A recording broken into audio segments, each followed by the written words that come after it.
देखिए निश्चित रूप से कर्नाटक से कांग्रेस को बहुत ज्यादा उम्मीद है। उतनी उम्मीद उसने छत्तीसगढ़ से या राजस्थान से, मध्य प्रदेश से नहीं लगाई है।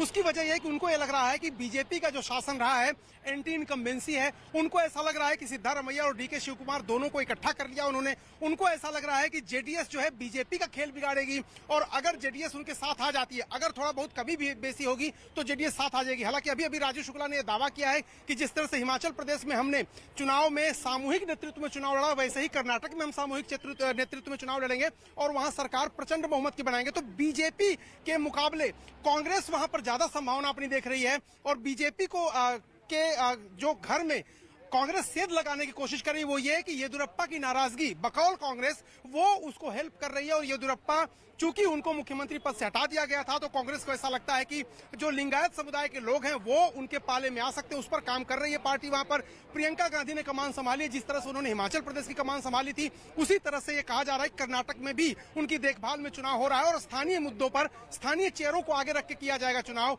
निश्चित रूप से कांग्रेस के जो वरिष्ठ नेता हैं वहां प्रचार करेंगे, और कांग्रेस पार्टी ये भी मानती है कि चूंकि मल्लिकार्जुन खड़गे को एक दलित चेहरा को पार्टी ने अध्यक्ष बनाया है, उसका फायदा कर्नाटक में उसको मिलेगा। कलबुर्गी का जो इलाका है, उस पूरे इलाके में जो हैदराबाद से सटा हुआ इलाका है, वहां पर दलितों में काफी पैठ है मल्लिकार्जुन खड़गे की। तो कांग्रेस इन सब बातों को लेकर के बड़ी आश्वस्त है, और खास तौर से जिस तरह से डीके शिवकुमार और सिद्धारमैया को पिछले कुछ दिनों में एक सूत्र में एक साथ बांधे रखने में कामयाबी पाई, कोई इस तरह का बयान नहीं आया। हालांकि दोनों चुनाव लड़ रहे हैं और दोनों की सीट की घोषणा हो गई है। बीच में उन्होंने जरूर कहा है सिद्धारमैया ने कि मैं दूसरी सीट से भी लड़ सकता हूं चुनाव, उसका भी संकेत दिया है, लेकिन फिलहाल उनका हाउस ऑर्डर में दिख रहा है। इसलिए कांग्रेस पार्टी ये बड़े दावे कर रही है कि प्रचंड बहुमत से सरकार बनाएगी।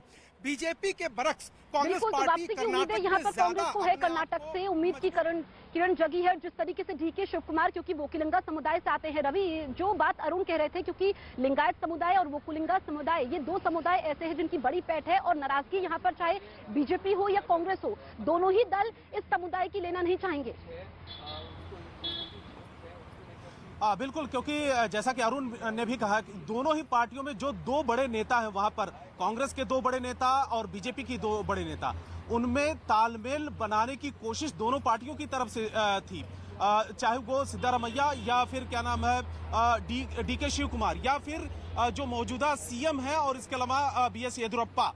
फिलहाल कांग्रेस में यहां पर तो सन्नाटा पसरा हुआ, लेकिन कांग्रेस के और बीजेपी की दोनों की यही कोशिश है कि कम से कम कर्नाटक में पूरी तरीके से ताकत झोंकी जाए, और दक्षिण भारत का ये जो राज्य है, दोनों की उम्मीदें हैं कि वहां से कम क्योंकि पिछली बार तो बीजेपी सबसे बड़ी पार्टी बनी थी, लेकिन कांग्रेस और जेडीएस मिलकर सरकार बनाई थी। हालांकि वो सफल नहीं हो पाए थे और बाद में बीजेपी की सरकार बनी। हालांकि ये भी देखने को मिला कि 5 साल में 3 मुख्यमंत्री बदले, और उसके अलावा बीजेपी को भी मुख्यमंत्री का चेहरा बदलना पड़ा। लेकिन अब ये कोशिश ये है कि एक दूसरे पर कटाक्ष करना, और यही कोशिश होगी कि एक दूसरे की कमियों को उजागर करते हुए। और दूसरी बात यह है कि अब सोनिया गांधी के हाथ में कमान नहीं है, पार्टी के जो चेहरा है वो दूसरे बनाए गए हैं, तो मल्लिकार्जुन खड़गे, तो उसका कितना फायदा होगा साउथ के राज्य कर्नाटक में, ये भी देखने वाली बात होगी। बिल्कुल, हमारे तमाम सहयोगी हमारे साथ बने हुए हैं। अमित के पास हम चलते हैं। अमित, जिस बात का हम जिक्र कर रहे थे, क्योंकि जब कुमारस्वामी सरकार जाती है तो उस वक्त कांग्रेस के विधायक इस्तीफा दे देते हैं, उपचुनाव होता है जिसमें बीजेपी को बहुमत मिलता है, लेकिन इस बार जो पाला बदला जा रहा है, बीजेपी से नेता जा रहे हैं, उसका कितना फायदा यहाँ पर कांग्रेस को मिलेगा, या फिर बीजेपी को कितना नुकसान होता हुआ दिखाई दे रहा है?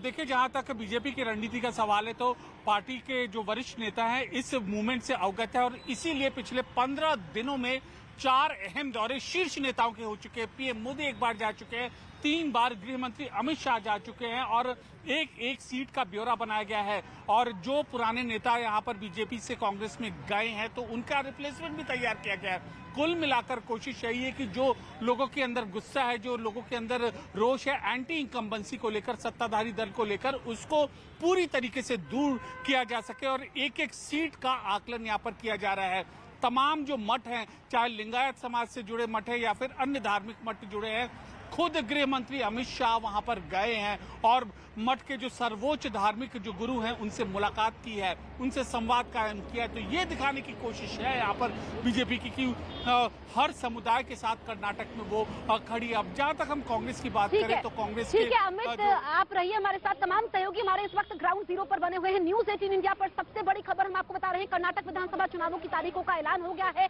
एक चरण में ये चुनाव होंगे, 10 मई को और 13 मई को नतीजे आएंगे। इस बड़ी खबर पर न्यूज 18 इंडिया की नजर लगातार बनी हुई है। आप देखते रहिए न्यूज 18 इंडिया।